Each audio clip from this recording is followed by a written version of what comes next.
जय हिंद बच्चों। हम जानेंगे जो एनईपी था 2020 में जो नेशनल एजुकेशन पॉलिसी आई थी, क्या ये पहली पॉलिसी थी या फिर इसके पहले भी एजुकेशन पॉलिसी आ चुकी थी। हम जानने की कोशिश करेंगे इस वीडियो में क्या जो ब्रिटिश एजुकेशन सिस्टम था और जो पोस्ट इंडिपेंडेंस का एजुकेशन सिस्टम था दोनों सेम है, कैसे एजुकेशन में बदलाव आए और 2020 के बाद से जो गवर्नमेंट अपने ऑब्जेक्टिव के साथ में नया एजुकेशन पॉलिसी लाई थी उसमें जो बदलाव देखने को मिले, उसमें जो इम्प्लीमेंटेशन देखने को मिला, उसमें जो इम्प्रूवमेंट देखने को मिला, वो किस हद तक हम लोग क्या कर पाए, अचीव कर पाए।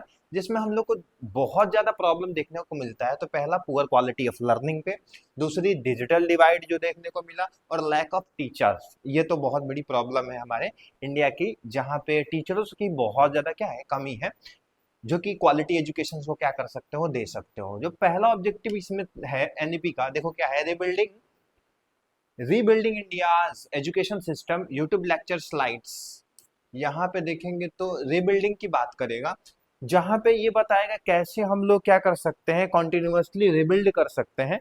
अभी यूट्यूब में देखोगे तो सबसे ज्यादा जो स्टूडेंट्स है किससे जुड़े हुए हैं, यूट्यूब से जुड़े हुए हैं, अलग अलग टीचरों से, और बहुत ज्यादा क्या कर रहे हैं, एजुकेशन को ले रहे हैं, क्वालिटी एजुकेशन को, डिस्टेंट लर्निंग, जिससे कि डिजिटल इंडिया जब से आया तब से ये चीज हम लोग को देखने को मिली है।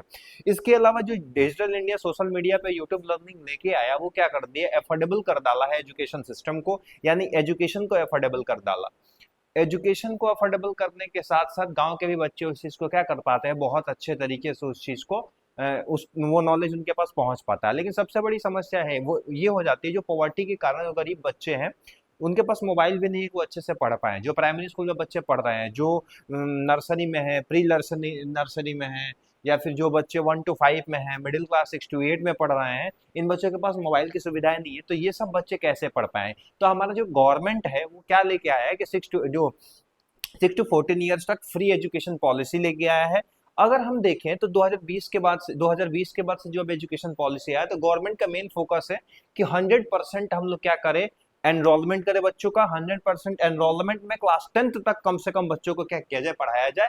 अगर हम देखें स्टूडेंट्स की बात करें, 24.67 करोड़ स्टूडेंट्स है। कम से कम स्कूल्स को देखें तो 14 लाख स्कूल्स इंडिया में अवेलेबल है। यूनिवर्सिटी 1300 से ज्यादा है, और 4% जीडीपी केवल क्या होता है, हमारे एजुकेशन पे स्पेंड होता है, जो बहुत बड़ा क्या बन चुका है, बजट में देखने को मिलता है कि समस्या बड़ा हुआ है, बहुत ज्यादा गवर्नमेंट बेस पे इन्वेस्ट नहीं करती है।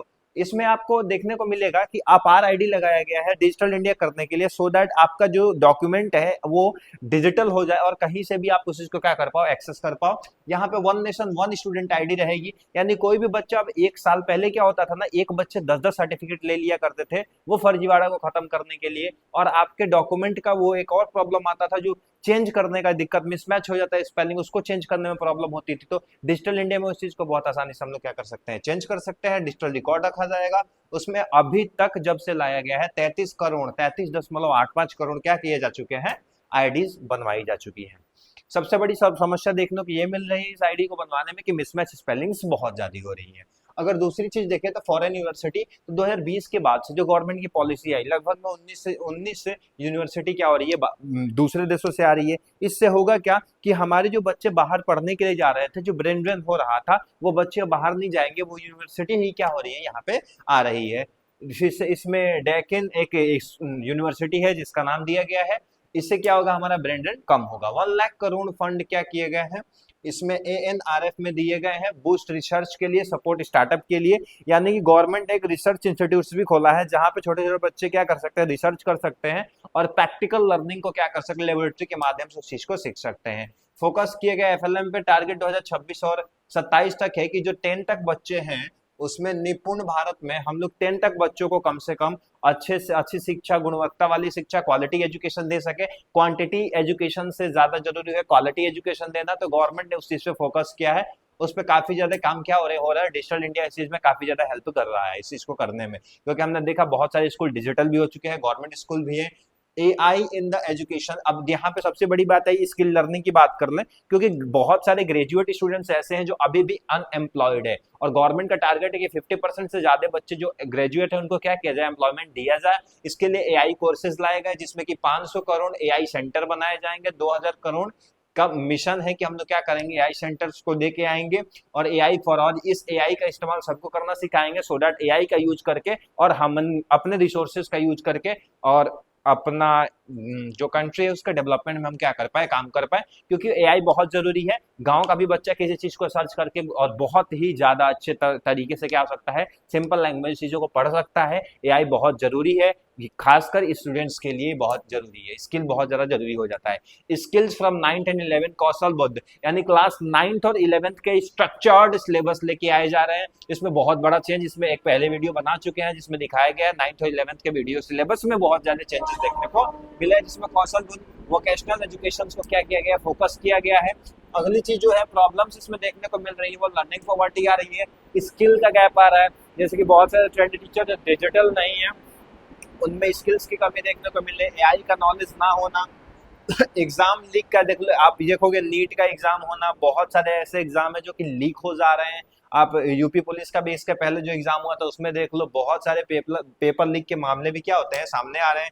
टीचर का शॉर्टेज जो सबसे बड़ी समस्या बन के रही है गवर्नमेंट के लिए, टीचरों का शॉर्टेज भी क्या हुआ है, और क्वालिटी टीचर की शॉर्टेज अभी भी इंडिया में देखने को मिलता है। कंटिन्यूअस असेसमेंट सॉल्यूशंस क्या है इसके, तो कंटिन्यूअस सॉल्यूशंस पे बात करें तो लगातार हमें क्या करना होगा, इस चीज को दायरे में रखना होगा, सर्वे करना होगा। उसके बाद ही हम बहुत ही अच्छे लेवल तक क्या कर पाएंगे, बदलाव को ला पाएंगे।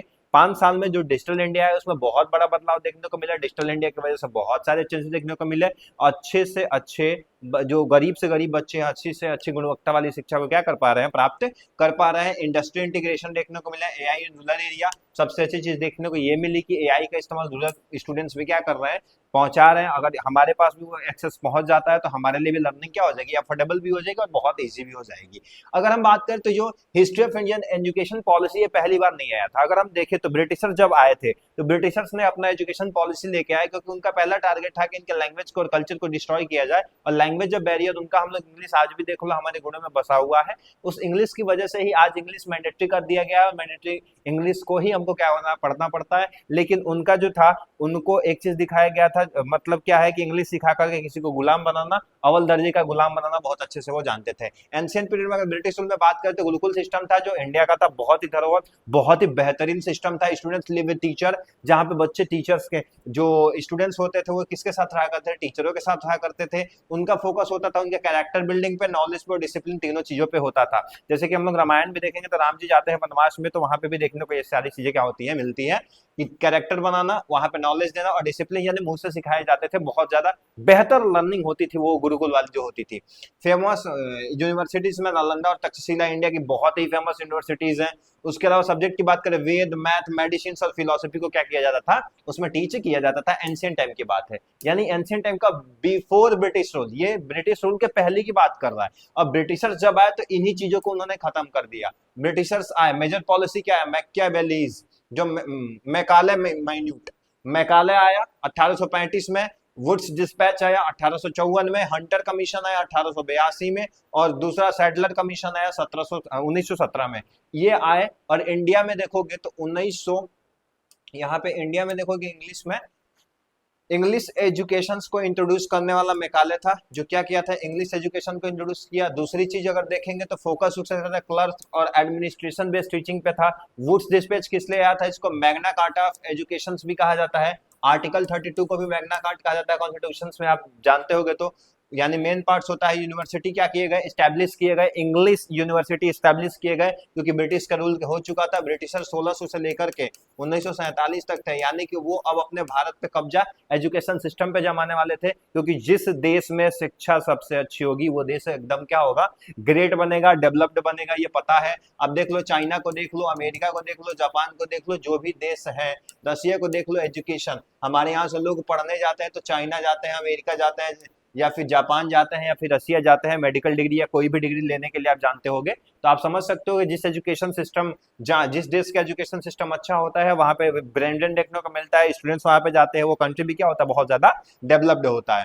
हंटर कमीशन की बात करिए, प्राइमरी एजुकेशन पे फोकस करके 1882 में लाया गया था। अगर वही 19वीं अगर बात करें 20वीं शताब्दी में, तो सैडलर लाया गया था कमीशन, जो कि 1917 में लाया गया, जो कि हायर एजुकेशन यानी कि 9 to 12 जो हायर एजुकेशन होता है उसके बारे में, उसके अब जो एजुकेशन थे उसके बारे में। लेकिन इसका एम जो था सर्व ब्रिटिश के, आप क्या करो, पढ़ लिख करके गुलाम बनो किसका, अंग्रेजों का, एंड नॉट इंडिया डेवलपमेंट। ये भारत के विकास के लिए नहीं था, ये किसके विकास के लिए था, ब्रिटिश के विकास के लिए था, क्योंकि ब्रिटिशर्स टोटली ग्रैप्स कर चुके थे, कैप्चर कर चुके थे, रूल ओवर कर रहे थे किस पे, इंडिया पे। अगर इंडिया में बात करें तो स्वतंत्र भारत के बाद से 2 एजुकेशन पॉलिसीज आई। पहला जो एजुकेशन पॉलिसी 68 में आया, दूसरा जो आया था किसमें आया था, 86 में आया था। पहले में जो आया था फर्स्ट नेशनल पॉलिसी, इसमें जो था, इसमें कोठारी कमीशन क्या था, उसके बेस पे लाया गया था, जिसमें 3 लैंग्वेज फॉर्मूला को लेके आया गया। उसके अलावा इक्वल एजुकेशन फॉर ऑल लाया गया, साइंस रिसर्च एंड फोकस को क्या गया था, टारगेट किया गया था। दूसरा फिर से 1886 में फिर रिवाइज्ड भी आया था इसी का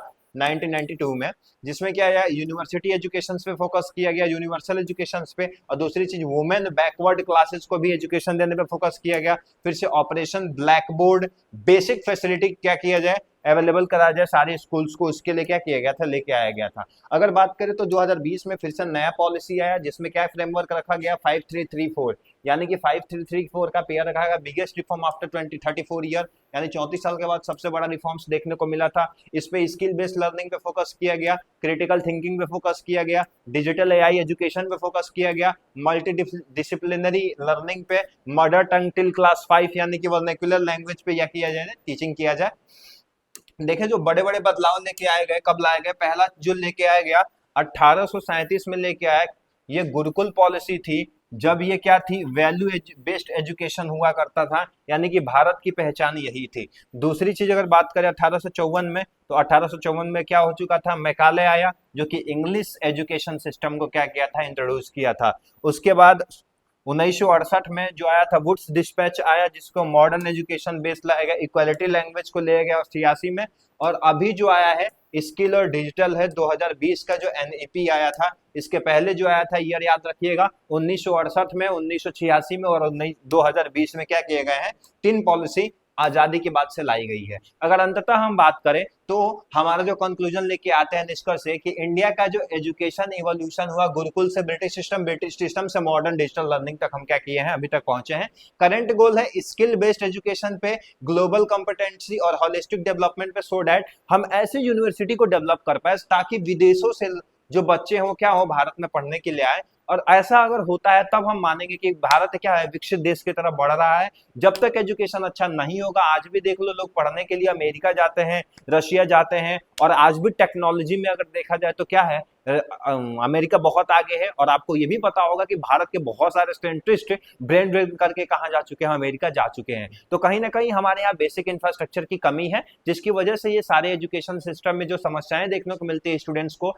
रिसर्च ना कर पाने का, वो भी चीज देखने को मिलता है। अगर अंततः अगर देखें तो सबसे बड़ी चीज क्या निकल के आती है, अब जो 2020 में नेशनल पॉलिसी लाया गया, इसका क्वालिटी लर्निंग पे क्या है, ज्यादा भार है, मतलब ज्यादा फोकस इसका है, और क्वांटिटी लर्निंग पे नहीं है। बहुत ज्यादा लार्ज अमाउंट में नहीं पढ़ाना, बल्कि क्वालिटी एजुकेशन बच्चों को देना है। इंडियन नॉलेज सुपर पावर क्या हो रहा है, बनने जा रहा है। टारगेट रखा गया है 2025, 2030, 2035, 40, 50 तक, ऐसे टारगेट बांटे गए हैं। टारगेट यही है कि 2030 तक क्लास 10 तक का जो एजुकेशन है उसको हम अच्छा करें। उसके अलावा जो बच्चे ग्रेजुएट कर रहे हैं, इसमें हमारे यहाँ सबसे बड़ी समस्या एक और देखने को मिलती है कि जो बच्चे हमारे क्लास 1 से 5 में हैं, वो 6 to 8 तक नहीं पढ़ पाते हैं, क्योंकि घर का दबाव होता है, काम, इकोनॉमिक कंडीशन उनकी अच्छी नहीं होती है। अगर कुछ बच्चे ऐसे होते हैं कि मुश्किल से पढ़ भी पाते हैं, तो 8 के बाद स्कूल छोड़ देते हैं।